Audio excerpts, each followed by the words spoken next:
tagad mēs ķersimies pie nākošās sesijas un aicināšu to izpildīt Zanei Dambei, fiziskās un rehabilitācijas medicīnas ārstei no Rīgas Austrumu Kliniskās Universitātes slimnīcas rehabilitācijas klīnikas ar prezentāciju politraumas pacients akūtajā periodā, rehabilitācijas uzdevumi un iespējas. Tā, paņemšu arī šo te. Labrīt. Ar ko pār? Jā, lūdzu. Un brīdī, kad būs 5 minūtes vēl palikušas, es piecelšos, tad jūs zināt, kad ir 5 minūtes. Jā, labi. Paldies. Nāc, paldies. Jā, paldies. Sveicinu visus konferences dalībniekus. Un, jā, paldies iepriekšējai runātājai Allai par prezentāciju. Un, jā, video bija ļoti emocionāls, tāpēc ir nedaudz grūtāk turpināt. Un manā prezentācijā dažas lietas arī pārklāsies jau ar iepriekšējo prezentāciju, bet tad ķeršos klāt savai tēmai. Tad mana tēma ir par tieši akūto rehabilitācijas posmu politraumas pacientiem, un mana prezentācija būs varbūt vairāk tāda teorētiska. Es aplūkoju pēdējo 10 gadu literatūru par politraumas pacientu rehabilitāciju, un tad tādu praktiskāku ieskatu sniegs mans kolēģis, ergoterapeits no Rīgas Austrumu Kliniskās Universitātes slimnīcas ar klīnisko gadījumu. Sākšu ar tādu nelielu atgādinājumu par definīcijām. Tad droši vien daudziem ir zināma rehabilitācijas definīcija, kā to ir noformulējusi Pasaules veselības organizācija, ka rehabilitācija ir intervenču kopums, kas paredzēts, lai optimizētu funkcionēšanu un mazinātu nespēju personām ar veselības stāvokļiem miedarbībā ar vidi. Savukārt politraumas definīcija ir mainījusies gadu gaitā, jo šie trauma mehānismi var būt tik dažādi un ir grūti atrast tādu vienotu formulējumu, bet 2014. gadā sanāca kopā starptautiskā speciālistu komanda, kas izstrādāja tā saukto Berlīnes definīciju, un viņi nodefinēja, ka politraumas pacients ir tāds pacients, kuram bojāmi ir 2 vai vairāk ķermeņa rajonos, dažādos ķermeņa rajonos, un šo traumu smagums pēc saīsinātās traumu skalas ir 3 vai vairāk. Un papildus ir jābūt vienai pazīmei no 5 fizioloģiskiem parametriem. Tas ir vecums virs 70 gadiem, tas ir bezsamaņa, hipotensija, koagulopātija vai acidoze. Tālāk, jā, kā jau iepriekšējā lekcijā tas bija minēts, politraumas pacientu rehabilitācijas principi neatšķirās no vispārējiem principiem. Tātad akūtais posms, subakūtais posms, ilgtermiņa rehabilitācija. Un akūtajā posmā mēs sākam jau rehabilitāciju multiprofesionālas komandas ietvaros. Tātad tā nav tikai fizioterapija, pēc nepieciešamības iesaistās ergoterapeiti, audiologopēdi. Un, kas interesanti, kad literatūrā min arī psiholoģiskā atbalsta nodrošināšanu jau akūtajā posmā, jau pat intensīvās terapijas nodaļā. Un otra sadaļa akūtajā posmā ir komplikācija profilakse, un šiem politraumas pacientiem kā būtiskākās komplikācijas, par kurām būtu jādomā, ir trombožu risks un elpošanas komplikācijas, pieņemsim pneimonija, atelektāzes un tam līdzīgi. Un tas tad arī veido 2 mērķus šim akūtiem rehabilitācijas posmam. Tātad viens ir uzlabot pacientu funkcionēšanu, uzlabot rehabilitācijas potenciālu, un otrs ir novērst komplikācijas. Kaut kādos momentos varētu šķist, ka šie mērķi pārklājās, jo, teiksim, aktivizējot un vertikalizējot pacientu, mēs arī novēršam muskuļu atrofiju, mēs samazinām pneimoniju risku un tam līdzīgi, bet tomēr literatūra autori izdala šos kā divus atsevišķus mērķus, par kuriem mēs varam domāt. Nākamais jautājums, kad tad sākt rehabilitāciju? Un ir vairāk pētījumi, kas ir salīdzinājuši iznākumus pacientiem, kuri ir saņēmuši jau ļoti agrīna rehabilitāciju un pacientiem, kam rehabilitācija ir uzsākta vēlāk. Un tad ir pierādīts, ka rehabilitācija uzsākot tieši 24 līdz 72 stundu laikā ir tiešām izmērāmi ieguvumi pacientiem. Labāks funkcionālais stāvoklis, izrakstoties, mazāk saīsināts stacionēšanas laiks un tā tālāk. Un tāpēc mēs uzsākam, cik agri tas vien ir iespējams, bet, protams, to ietekmē pacienta vispārējais stāvoklis, ir nepieciešams dažādas dzīvību glābjošas operācijas un tā tālāk, bet tiklīdz tas ir pieļaujams, tiklīdz pacienta stāvoklis to pieļauj, mēs jau uzsākam pacientu aktivizēt. Un tāpēc ļoti svarīgi ir iesaistītajiem speciālistiem, iesaistītajiem dažādu specialitāšu ārstiem, teiksim, traumatologam, asinsvadu ķirurgam, anesteziologam, reanimatologam un tā tālāk, dot savai specialitātei atbilstošas konkrētas rekomendācijas, ko tad šim pacientam ir atļauts vai nav atļauts darīt tajā konkrētajā brīdī. Un, jā, kā jau minēju, tad literatūrā ir vairāki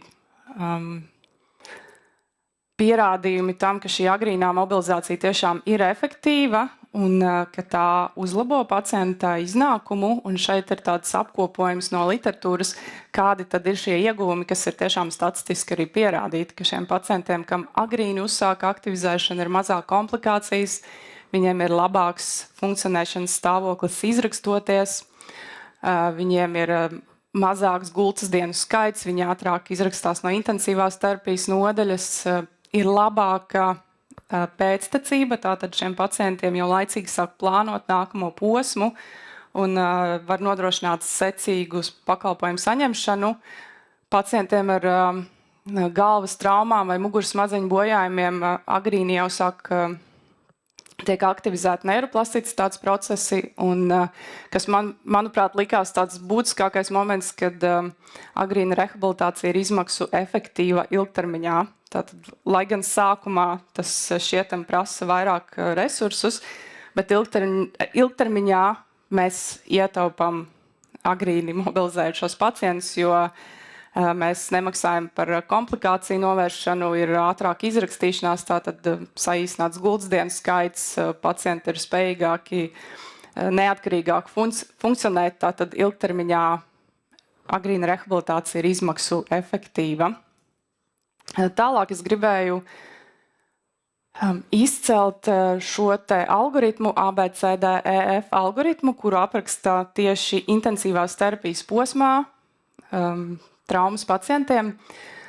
Un šis algoritms ir ticis pētīts un aprakstīts, kad ja tas tiek ievērots un jo vairāk šie komponenti tiek ievēroti, ka tas tiešām uzlabo pacientu iznākumu. Un šis algoritms fokusējās uz sāpju kontroli. Tas ir primārais, tātad atpazīt, ka pacientam ir sāpes, novērtēt to intensitāti, mazināt sāpes, bet no otras puses arī novērst pārmērīgu sedāciju un pārmērīgu pretsāpju medikamentu lietošanu. Un kāpēc to vēlos izcelt? Jo šis algoritms ietver arī agrīnu mobilizāciju. Tā ir sadaļa E, Early Mobilization. Un mums tas arī ir svarīgi, jo, ja pacients ir sāpēs, tas apgrūtina viņa aktivizēšanu. Savukārt, ja pacients ir pārlieku sedēts, tad arī mēs nevaram sākt šo agrīno pacienta mobilizēšanu. Tālāk, kā tad novērtēt to pacientu funkcionēšanas stāvokli agrīnajā posmā, intensīvās terapijas nodaļā. Un ir literatūrā dažādas skalas ar dažādu gradāciju no 0 līdz 4, no 1 līdz 6, bet biežāk saskāros tieši ar šo skalu, kas ir no 0 līdz 10. Tā ir intensīvās terapijas mobilitātes skala. Tā ir gana vienkārša, tātad 0 pacients vispār neko nespēja aktīvi darīt, un 10 pacients pastāvīgi var pārvietoties bez palīga līdzekļiem. Un tā skala ir noderīga gan, lai dokumentētu katras dienas pacienta aktivitātes līmeni, gan arī izvirzīt mērķi tai dienai līdz kādam līmenim. Tātad mēs gribam tajā dienā aktivizēt, un vēlāk vēl atgriezīšos pie šīs skalas.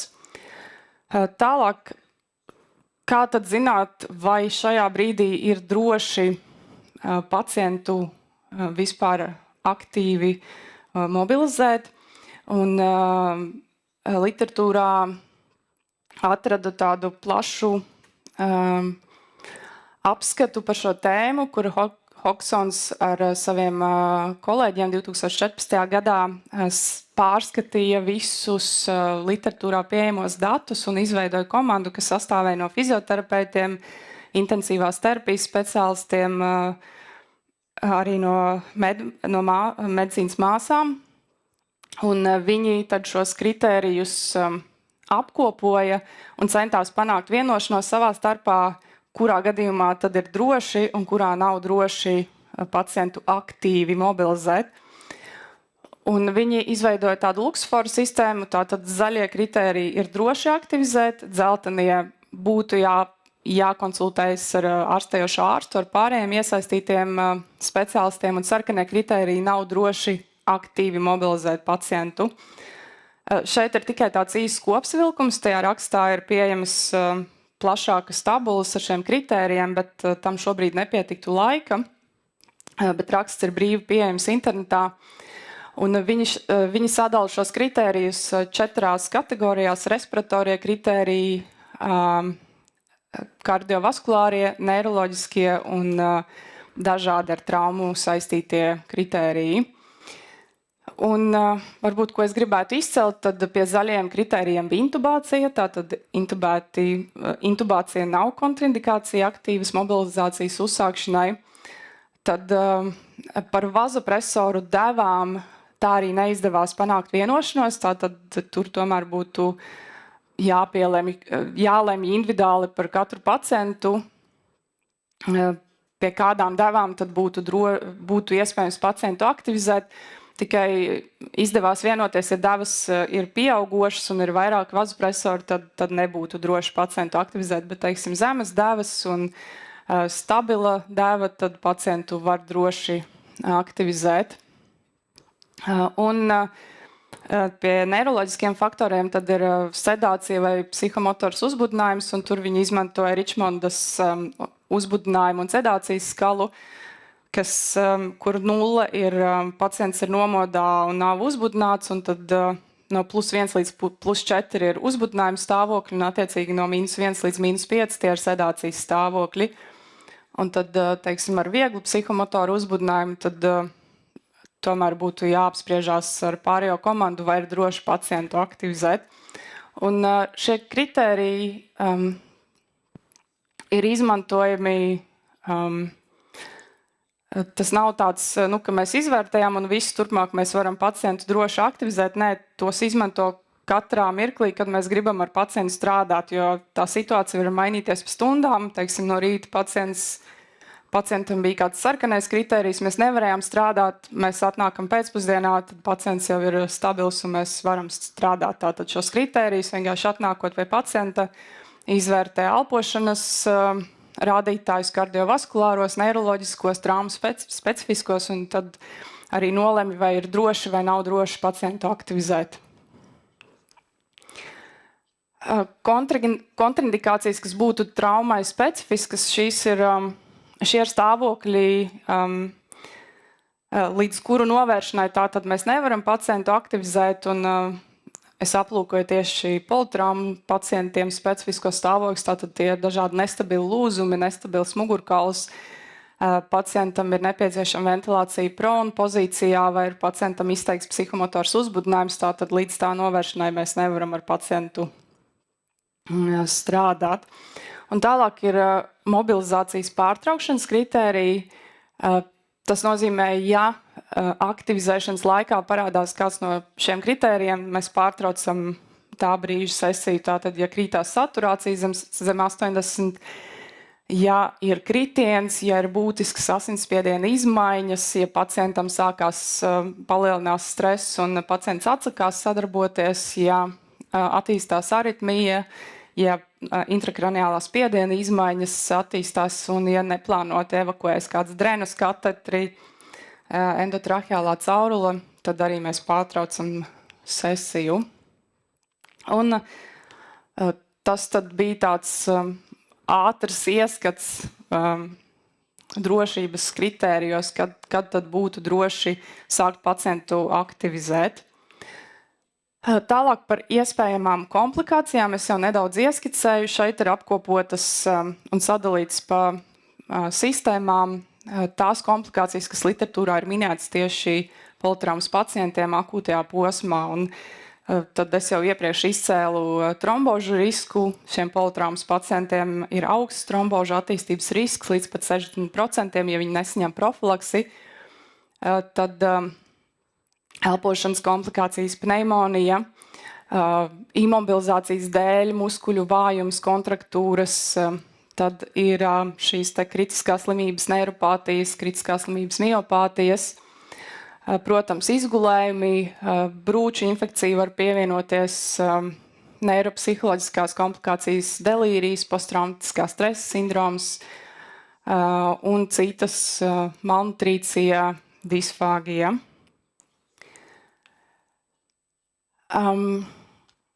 Jā, un vēlreiz izceļot to trombožu risku, protams, šiem politraumas pacientiem ir jāvērtē arī asiņošanas risks. Nevienmēr mēs varam agrīni uzsākt to trombožu profilaksi, jo viņiem var būt parenhīmas orgānu bojājumi, intrakraniāli sāsiņojumi. Tātad mums jāvērtē ieguvumi un riski, bet šo apraksta kā biežāko komplikāciju tieši traumas pacientiem. Tālāk par psiholoģisko atbalstu. Man tas šķita interesanti, jo mūsu valstī tas nav tik ierasts, ka jau akūtajā posmā šiem pacientiem uzsāk psiholoģisko atbalstu, jo šajos rakstos minēja, ka tas būtu sākams pat intensīvās terapijas posmā, un ka ir pat pierādījumi, ka tas tiešām arī ilgtermiņā mazina posttraumatiskā stresa attīstību, depresijas trauksmes attīstību. Un kas vēl man likās interesanti, kad bija daži raksti, kas atzīmē, ka pat piederīgo, teiksim, iesaistīšanās intensīvajā terapijā ikdienas apgaitās uzlabotu to gan sadarbību ar ģimeni, gan pacienta psihoemocionālo stāvokli. Un tur bija minēts, ka pat piederīgo klātbūtne būtu pieļaujama kaut kādu manipulāciju laikā, pat, teiksim, kardiopulmonālās reanimācijas laikā. Tad apkopojot, kādas tad ir problēmas un izaicinājumi šajā akūtajā posmā, nav tādu vienotu rekomendāciju algoritmu. Katrā reģionā darbojas pēc kaut kādiem saviem klīniskiem standartiem. Trūkst klīnisko pētījumu tieši par, lai izstrādātu tādas vadlīnijas un rekomendācijas, vienotas rekomendācijas, kam būtu augsts pierādījumu līmenis. Tātad šis laiks, kā jau es minēju, šiem pacientiem sākotnēji var būt nepieciešams dzīvību glābjošas operācijas, jāstabilizē hemodinamiskie rādītāji un tam līdzīgi. Tātad tas ierobežo to aktivizēšanas uzsākšanu. Nākamais ir minēts darbspēka trūkums, tātad trūkst personālā, trūkst rehabilitācijas speciālistu, īpaši, teiksim, brīvdienās un pēc darba laika. Un literatūrā min, kad ir fragmentēta aprūpes organizācija, tātad trūkst šī pēctecība un pacienta tālāka virzīšana uz nākamajiem rehabilitācijas posmiem. Un tad pēdējais slaids, es centos apkopot tādus varbūt galvenos secinājumus, kas varētu būt no visiem tiem avotiem, ko es apskatīju. Un, tātad pirmais būtu tāds drošības kontrols saraksts, kam iziet cauri pirms katras sesijas. Vai ir droši tieši šajā brīdī uzsākt pacienta aktivizēšanu. Un, jā, tad piedāvāju šo Hogsona izstrādāto Luxforu principu, un, kur ar kolēģiem viņi ir sagrupējuši šos kritērijus zaļajos, jeb drošajos, dzeltenajos un sarkanajos kritērijos. Noteikt ikdienas mobilizācijas mērķi no rīta un to mērķi uzrakstīt redzamā vietā pie pacienta gultas. Un literatūrā bija aprakstīts, ka tālāk šo mobilizāciju var veikt arī aprūpas personāls, māsas dienas laikā. Teiksim, ir noteikts, ka šo pacientu ir droši apsēdināt uz gultas malas, teiksim, pēc intensīvās terapijas mobilitātes skalas, tā būtu 3. pakāpe, tad to uzraksta pie pacienta gultas, un personāls zina, cik tālu drīkst šo pacientu aktivizēt, un dienas laikā to arī dara, pirms tam tātad pārbaudot arī šos drošības kritērijus. 3. punkts, tātad sākam pēc iespējas ātrāk, un labākais laika loks 24 līdz 72 stundu laikā, kas sniegs pēc tam arī uzlabots ilgtermiņa rezultātus. Nākamais tad izmantot šo te ABCDEF algoritmu, kas fokusējas uz sāpju atpazīšanu, mazināšanu un arī cenšas novērst pārmērīgu sedāciju. Nākamais punkts - mobilizācija ir individuāla recepte, tā tad nav tāda gatava recepte, ko mēs varētu visiem pēc kārtas pielietot. Katrs pacients ir jāvērtē atsevišķi un jāpielāgo tieši viņam atbilstoša recepte. Un pēdējais arī tāds ļoti būtisks, vairāk nevienmēr nozīmē labāk. Jā, mums ir pacienti jāsāk agrīni aktivizēt, bet bija šis Teams pētījums 2022. gadā, kas salīdzināja tādu standarta aktivizēšanas algoritmu, un otra grupa bija tāda, kur viņi centās maksimāli, cik vien iespējams to pacientu aktivizēt, un tā rezultātā ieguvums nebija īpaši atšķirīgs no kontrola grupas, toties bija vairāk nevēlamo notikumu, komplikāciju, un tāpēc, jā, mums nevajag mērķēt uz tādu kvantitāti, bet uz kvalitāti, katram pacientam pielāgojot slodzi un viņam atbilstošu plānu. Tas tad arī īsumā būtu tāds literatūras apkopojums no manas puses. Paldies, paldies Zanai Dambei.